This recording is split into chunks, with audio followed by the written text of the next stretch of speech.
दोस्तों आज हम इस वीडियो में आपके साथ डिस्कस करेंगे यूनिवर्सल सरफेस गेज के बारे में, जो एक मार्किंग टूल होता है जिसे फिटिंग शॉप या मशीन शॉप में इस्तेमाल किया जाता है वर्क पीस या जॉब के ऊपर मार्किंग करने के लिए। क्योंकि किसी भी वर्क पीस या जॉब पर मशीनिंग ऑपरेशन करने से पहले मार्किंग की जाती है, तो इस टूल की मदद से मार्किंग की जाती है। या फिर जो कोई भी राउंड बार या जो वर्क पीस है उसके सेंटर को लोकेट करने के लिए, जैसे इस वी ब्लॉक में हमने राउंड बार को इंसर्ट किया है या होल्ड किया है, तो यहाँ पर सेंटर को लोकेट करने के लिए यूनिवर्सल सरफेस गेज का इस्तेमाल किया जाता है। इसके अतिरिक्त इसका एक पर्पज़ और होता है, जब लेथ मशीन पर फोर्जा चक में हम वर्क पीस को होल्ड करते हैं तो मशीनिंग करने से पहले वर्क पीस की जो सेंटरिंग की जाती है उसके लिए हम यूनिवर्सल सरफेस गेज का इस्तेमाल करते हैं। अब बात करते हैं यूनिवर्सल सरफेस गेज में क्या क्या पार्ट्स होते हैं। तो इस डायग्राम में अगर आप देखें, सबसे पहले है बेस की अगर बात करें, ये कार्बन स्टील या फिर कास्ट आयरन का बना होता है और एक प्रकार से ये फ्लैट होता है। अगर आप यहाँ डायग्राम में देखें बिल्कुल फ्लैट होता है, जिससे क्या है कि ये सरफेस प्लेट के ऊपर बड़ा स्मूथली इसको रखा जा सकता है और स्लाइड भी करता है। इसके अतिरिक्त इसके बेस में अगर आप यहाँ देखें, एक वी स्लॉट इसके अंदर बना होता है। वी स्लॉट बनाने का मेन कार्य रहता है कि इस सरफेस गेज को हम सिलेंड्रिकल ऑब्जेक्ट के ऊपर भी इसको सपोर्ट कर सकते हैं, रख सकते हैं, उसके ऊपर रख कर भी इसका इस्तेमाल किया जा सकता है।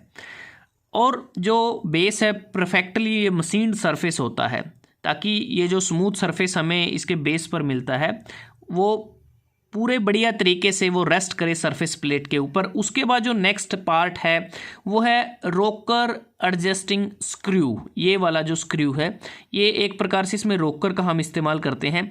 रोकर एडजस्टिंग स्क्रू के द्वारा हम बड़ी तेज़ी के साथ जो फाइन एडजस्टमेंट है वो कर सकते हैं। जैसे इस डायग्राम में अगर आप देखें, थोड़ा सा इसको आगे की तरफ स्पिंडल को टिल्ट कर दिया गया है, तो फाइन एडजस्टमेंट भी हम इसकी द्वारा कर सकते हैं। उसके बाद यहाँ पर देखें एक स्पिंडल नट लगा हुआ है और रोकर के ऊपर यहाँ पर एक स्पिंडल को इसमें अटैच किया गया है।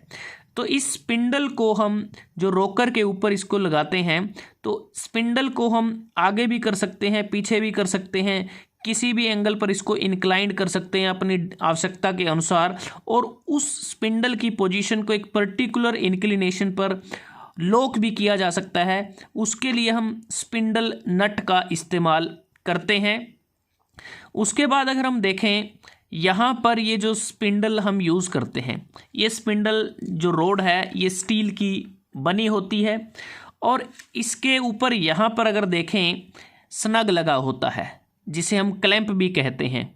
जो स्नग है वो इस स्पिंडल के साथ ऊपर या नीचे स्लाइड कर सकता है कि वर्कपीस की हाइट कितनी है। अगर हाइट ज़्यादा है तो इसको ऊपर किया जा सकता है, अगर वर्कपीस की हाइट कम है तो स्नग या क्लैंप को नीचे किया जा सकता है। और इस स्नग में अगर यहाँ पर देखें एक स्क्राइबर लगा होता है और इस स्क्राइबर में दो एंड होते हैं, एक ये स्ट्रेट एंड होता है, दूसरा इसका बेंट एंड होता है। स्ट्रेट एंड के द्वारा हम वर्कपीस के ऊपर स्ट्रेट लाइंस लगा सकते हैं और जो बेंट एंड होता है इसके द्वारा हम वर्क पीस का जो टॉप सरफेस है, जैसा इस डायग्राम में नज़र आ रहा है, टॉप सरफेस पे हम पैरेलल लाइंस लगा सकते हैं, स्ट्रेट लाइन लगा सकते हैं, और बेंट एंड के द्वारा हम वर्क पीस में इंटरनल मार्किंग भी कर सकते हैं। और जो स्क्राइबर होता है इसकी पोजीशन को लॉक करने के लिए हम स्क्राइबर नट का इस्तेमाल करते हैं, जो स्नग के साथ लगा होता है। इसको टाइट करके या लूज करके हम आवश्यकता अनुसार स्क्राइबर को उसकी पोजीशन पर हम इसको रख सकते हैं। तो इसके बाद हम बात करते हैं कि यहाँ पर गाइड पिन्स लगी होती हैं, जो काफ़ी इंपॉर्टेंट क्वेश्चन है, बार बार पूछा जाता है कि यूनिवर्सल सरफेस गेज में गाइड पिन्स का क्या कार्य होता है। तो जो बेस होता है, बेस के ऊपर एक और एक दो गाइड पिन्स लगी होती हैं। ये हम इनको पुश डाउन करते हैं, इनको निकाल भी सकते हैं अगर ज़रूरत नहीं है, अदरवाइज़ लगी भी रह सकती हैं। लेकिन जब इनका इस्तेमाल करना है तो उस केस में इनको हम पुश डाउन करते हैं, नीचे की तरफ निकालते हैं। जैसा इस डायग्राम में देखें आप, ये नीचे की तरफ निकल आई हैं। उसके बाद हम क्या करेंगे, इन गाइड पिन्स को हम ये जो सरफेस प्लेट है इसके जो एजेस हैं यहाँ पर इसको लगा दिया जाता है और वो इसके अलोंग वो स्लाइड करता है। जैसा आप इस डायग्राम में देखें तो यहाँ पर इसको इस एजिस पर इसको लगा दिया गया है, गाइड पिन्स को नीचे की तरफ लगा दिया गया है, और उसके बाद क्या है कि जो यूनिवर्सल सरफेस गेज है वो अब स्लाइड कर सकता है, फ्रीली स्लाइड कर सकता है। तो ये गाइड पिन्स का कार्य होता है कि जो सरफेस प्लेट के एजिस पर इसको हम होल्ड करते हैं और वहाँ पर इसको लोकेट किया जाता है वर्कपीस की मेज़रमेंट करने के लिए, वर्कपीस पर मार्किंग करने के लिए बेसिकली। तो दोस्तों ये जो यूनिवर्सल सरफेस गेज है ये सरफेस गेज या स्क्राइबिंग ब्लॉक से एक्यूरेट होता है। तो कह सकते हैं कि यूनिवर्सल सरफेस गेज ने सरफेस गेज या स्क्राइबिंग ब्लॉक को रिप्लेस कर दिया है, या फिर कह सकते हैं इम्प्रूव्ड वर्जन भी कह सकते हैं हम स्क्राइबिंग ब्लॉक का। तो दोस्तों आज हमने इस वीडियो में आपके साथ डिस्कस किया यूनिवर्सल सरफेस गेज के बारे में।